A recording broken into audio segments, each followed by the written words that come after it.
जिंदगी में बहुत कम मामलात ऐसे होते हैं या कुछ कम ही वक्त ऐसा आता है जिसमें आपको एट द सेम टाइम दुख भी हो, खुशी भी हो, शर्मिंदगी भी हो। और आज उन्हीं दिनों में से एक दिन मेरा था जिसमें मुझे शदीद शर्मिंदगी भी थी, शदीद दुख भी था और शदीद खुशी भी थी। और मुझे लिटरली नहीं समझ आ रहा था कि कौन सा इमोशन जो है वो मेरे अंदर ज़्यादा पनप रहा है। क्या मैं ज़्यादा खुश हूँ, क्या मैं ज़्यादा शर्मिंदा हूँ, या फिर क्या मैं ज़्यादा दुखी हूँ।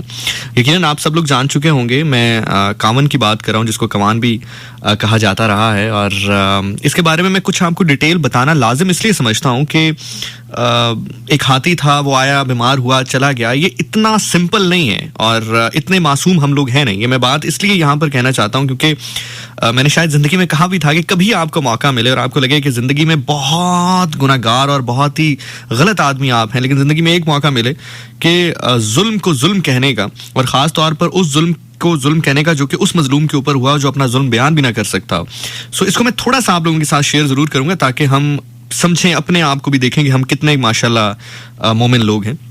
ये जनाब कावन की अगर हम बात करते हैं तो ये 1981 में पैदा हुआ था और 1985 में, यानी कि जब ये 4 साल का था, तो इसको बतौर तोहफा दे दिया गया था। उस वक्त के जो सदर पाकिस्तान थे जनाब ज़िया-उल हक साहब, उनकी बेटी को बतौर तोहफा श्रीलंकन गवर्नमेंट ने इसको गिफ्ट किया था, जिसको ऑब्वियसली फिर इस्लामाबाद में रखा गया। और फिर इसने अपनी जो उम्र है अभी तक की, जो 35 साल तकरीबन बनते हैं, वो इस्लामाबाद का जो चिड़ियाघर है उसी में इसने गुजारी। और इसमें हुआ ये कि जो लोग इस्लामाबाद से ताल्लुक़ रखते हैं या जो चिड़ियाघर जाते रहते हैं, उनकी बहुत सारी मेमोरीज होंगी कावन की। मेरी बहुत सारी बड़ी स्वीट मेमोरीज हैं मेरे बचपन की, मैं भी आपके साथ आगे चल के शेयर भी करता हूँ। मुझे दुख वही हो रहा था कि यार वो जो मेमोरीज थी वो मेरी आंखों के सामने आ रही थी। बारकैफ 1991 तक ये जो हाथी है, जो कावान जिसका नाम था, इसको बिल्कुल अकेले रखा गया, बिल्कुल तनहा रखा गया। और 91 में बांग्लादेश की वज़ीर आज़म थी, उन्होंने एक हथनी को बतौर तोहफा, जिसका नाम मानिका था, उसको गिफ्ट किया पाकिस्तान को। और फिर उसको यहाँ पर लाया गया, जिसका नाम यहाँ पर लाकर चेंज कर दिया गया और उसका नाम सहेली रख दिया गया।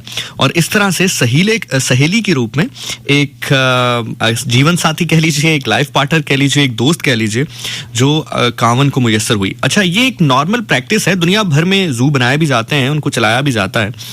ये एक नॉर्मल प्रैक्टिस है। बल्कि अगर आप अपने घर में भी पालतू जानवर रखते हैं तो कहा यही जाता है कि हमेशा उसको कपल में रखें, जोड़े की सूरत में रखें।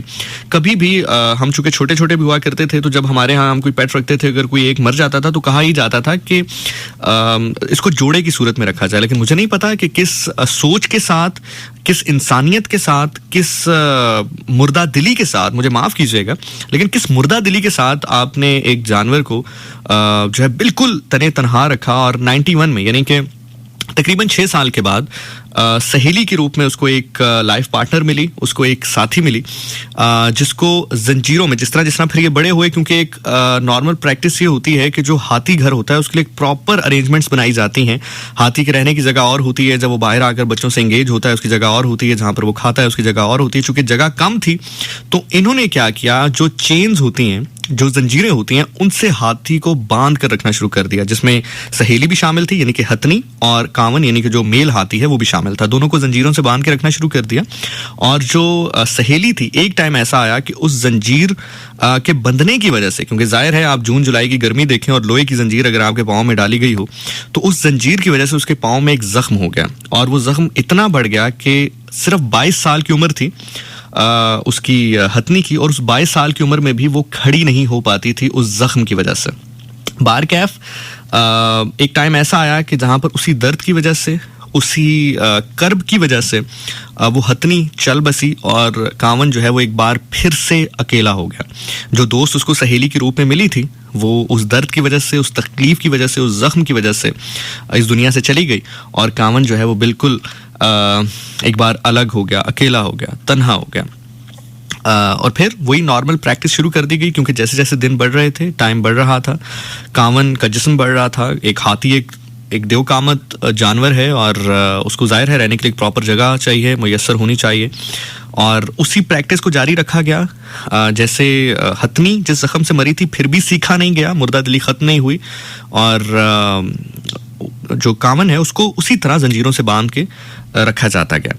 और दिन गुजरते गए, ये सिलसिला चलता रहा और न जाने कितने बरस और चलता रहता। न जाने हो सकता है कि ये सिलसिला भी जो कावन है उसकी मौत के ऊपर ही ख़त्म होता। लेकिन एक बच्ची गर्मियों की छुट्टियां गुजारने अमेरिका से आई जिसका नाम समर खान था, और वो अपनी वालदा के साथ विजिट कर रही थी जू को, जहां पर उन्होंने ये देखा कि जो कावन है उसके पाँव में जंजीर बंधी हुई है और वो अपना जो हेड है, जो सर है, वो दीवार के साथ उसको पुश कर रहा है, उसको बार बार मार रहा है। चूंकि वो वहां पर जूलॉजी को पढ़ रही थी, यानी कि जानवरों की तालीम को पढ़ रही थी, उसके अलावा आगे चढ़कर उन्होंने वेटनरी डॉक्टर यानी कि जानवरों की डॉक्टर बनना था, तो उनको ये बताया गया था कि जब जानवर मेंटली अपसेट हो तो वो क्या करता है। तो उन्होंने फौरन अपनी मदर से कंसल्ट किया कि इस वक्त ये जो हाथी है ये इस बात की निशानी है, जो बार बार अपना जो हेड है, जो सर है, दीवार पर मार रहा है, ये इस चीज़ की निशानी है कि इसको मेंटल स्ट्रेस है, इसकी मेंटल हेल्थ जो है वो कमज़ोर हो रही है। तो फिर उसने फ्री कावन के नाम से एक कैंपेन चलाई जो कि सोशल मीडिया में चलाई गई, फिर उसके अलावा बहुत बड़ी बड़ी जगहों पर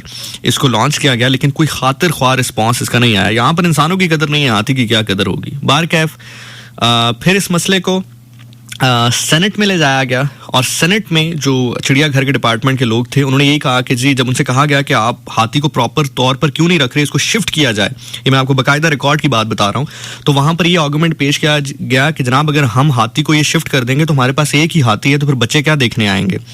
और इस आर्गूमेंट को माना गया और हाथी को फिर भी सस्टेन किया गया यहाँ पर।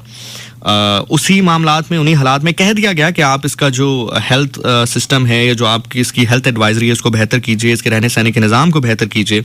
लेकिन वो ज़ाहिर है तमाम तर सिर्फ कहने की बातें होती हैं। उस वक्त खानापुरी के तौर पे कह दिया गया हाँ जी जी बिल्कुल हम करेंगे, बिल्कुल करेंगे, लेकिन सिर्फ इस आर्गूमेंट को मान लिया गया कि हमारे पास सिर्फ एक हाथी है, अगर हम इसको भी दे देंगे तो फिर बच्चे यहाँ पर क्या देखने आएंगे, जो कि एक बहुत ही फजूल सा आर्गूमेंट था। बार कैफ ये जो ट्रेंड था, वो जो बच्ची है उसने उस ट्रेंड को जारी रखा, और ये ट्रेंड पहुंच गया एक अमेरिकन पॉप सिंगर हैं चीयर्स, उन तक ये पहुंच गया। और चूंकि वो काम भी कर रही थी जानवरों की आज़ादी के लिए, सेट द वाइल्ड फ्री के नाम से आई थिंक कोई ऑर्गेनाइजेशन है जिसको वो रन भी कर रही हैं, तो उन्होंने फिर बाकायदा तौर पर जो पाकिस्तान के एक मिनिस्टर हैं फवाद चौधरी साहब, उनको ट्वीट की और ये कहा कि अगर आप मदद करें मेरी, तो हम जितना भी खर्चा आएगा कैवान को यहाँ से शिफ्ट करने में, इस्लामाबाद से कम्बोडिया शिफ्ट करने में जितना भी खर्चा आएगा, चाहे फिर उसको श्रीलंका शिफ्ट किया जाना हो। कम्बोडिया उस वक्त जो है वो फाइनल पोजीशन नहीं थी कि कावन को वहीं भेजा जाएगा या नहीं, लेकिन उसको कहा गया कि जो भी सेफ प्लेस हो, चाहे फिर वो श्रीलंका हो या कम्बोडिया हो, जहां पर भी इसको शिफ्ट किया जाएगा, इसके सारे अखराजात मैं बर्दाश्त करने के लिए तैयार हूं।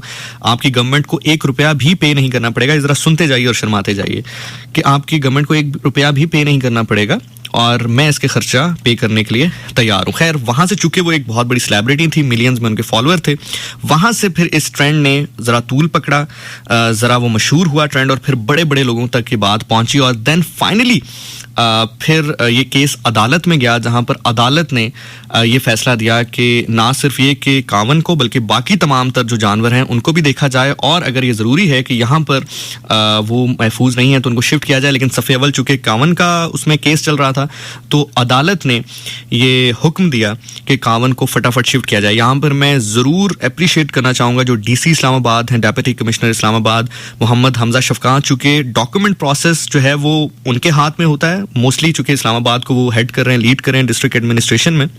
तो चूंकि डॉक्यूमेंटेशन प्रोसेस हमारे यहाँ पाकिस्तान में सबसे बड़ा मसला ये है कि फैसला दे भी दिया जाए तो वो कागजाती कार्रवाई जो है वो 2-2, 3-3 साल होती रहती है। लेकिन चूंकि पर्सनल इंटरेस्ट लेने के बाद DC साहब ने बड़ी जल्दी इसकी डॉक्यूमेंटेशन को अप्रूव करवाया, तमाम तर चीज़ें हुई, जिसके बाद जो कावन है उसको हुक्म दिया गया, या उसके बारे में ये हुक्म सादर किया गया कि जनाब इसको भेज दिया जाएगा। लेकिन अब सबसे बड़ा मसला ये था कि कावन का जो साइज है वो बहुत ज़्यादा हो गया था, और कोई नॉर्मल जहाज़ जिसने यहाँ से फ्लाई करना हो कम्बोडिया की तरफ वो उसको नहीं ले जा सकता था, क्योंकि डिसाइड ये हुआ कि श्रीलंका नहीं कम्बोडिया इसको शिफ्ट किया जाएगा, क्योंकि वहाँ पर हाथियों का एक प्रॉपर, आप यूँ कह लीजिए कि नर्सरी वहाँ पर बनाई गई है, जहाँ पर बहुत सारे हाथी और भी रहते हैं, जहाँ पर उनकी अफजाइश नस्ल होती है। अच्छा, मैं जल्दी जल्दी इसलिए कर रहा हूँ क्योंकि वक्त बहुत कम है मेरे पास, तो प्लीज़ मेरे साथ साथ दौड़ते आइएगा।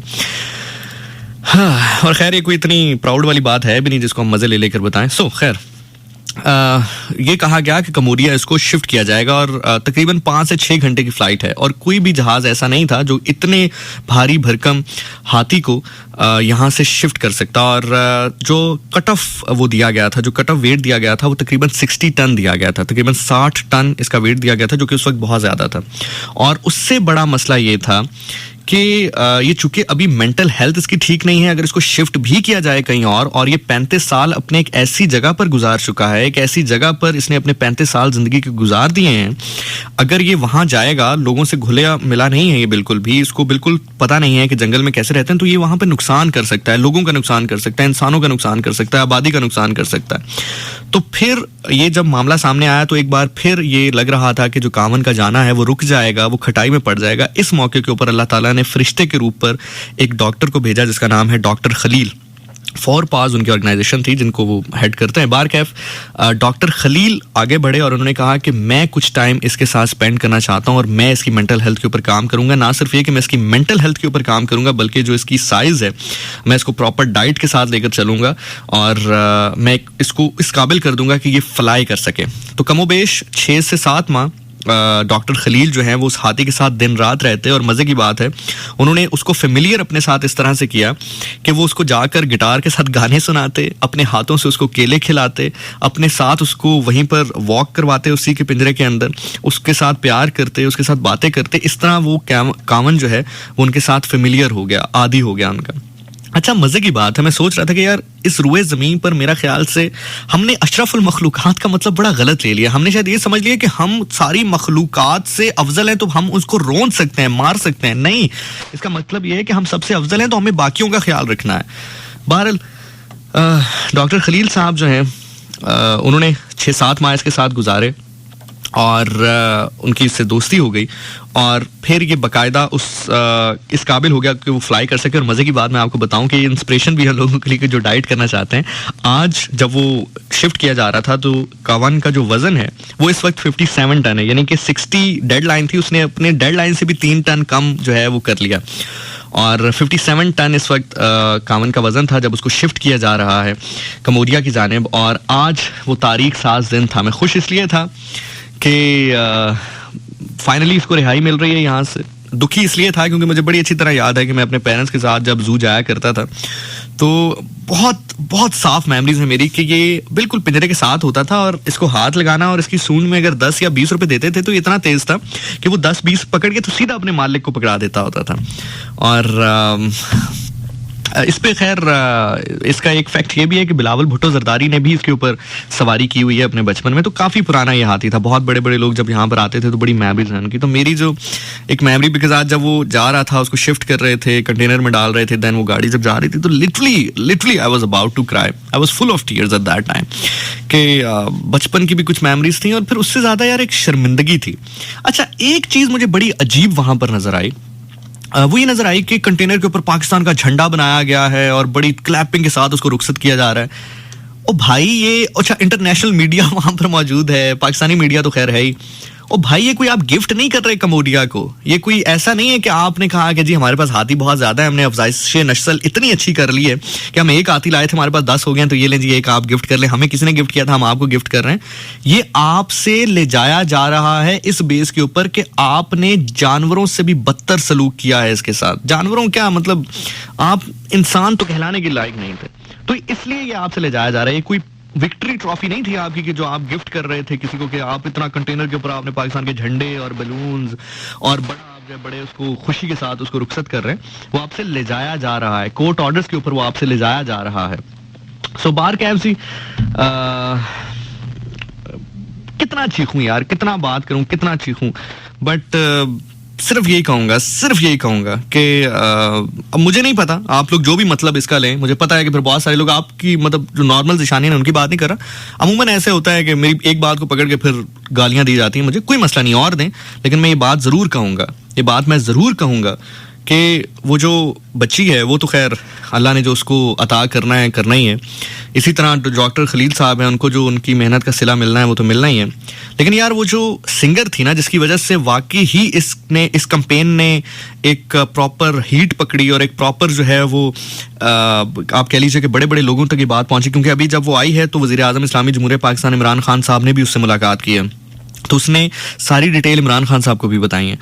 तो मुझे नहीं पता वो जन्नत में जाएगी या नहीं जाएगी, लेकिन मैं इतना ज़रूर जानता हूँ कि रोज़े महशर खुदा जब उसे देखेगा, जब वो खुदा के सामने जाएगी, जब नबी सल्लल्लाहु अलैहि वसल्लम उसे देखेंगे, ज़रूर मुस्कुराएंगे देख के, जरूर मुस्कुराएंगे। बार कैफ, आई विश कि कामन हमारे साथ ही रहता, हम उसकी अच्छी परवरिश करते, बल्कि वो छोटा सा आया था तो उसके छोटे छोटे 3-4 और हमें देखने को मिलते यहाँ पर। लेकिन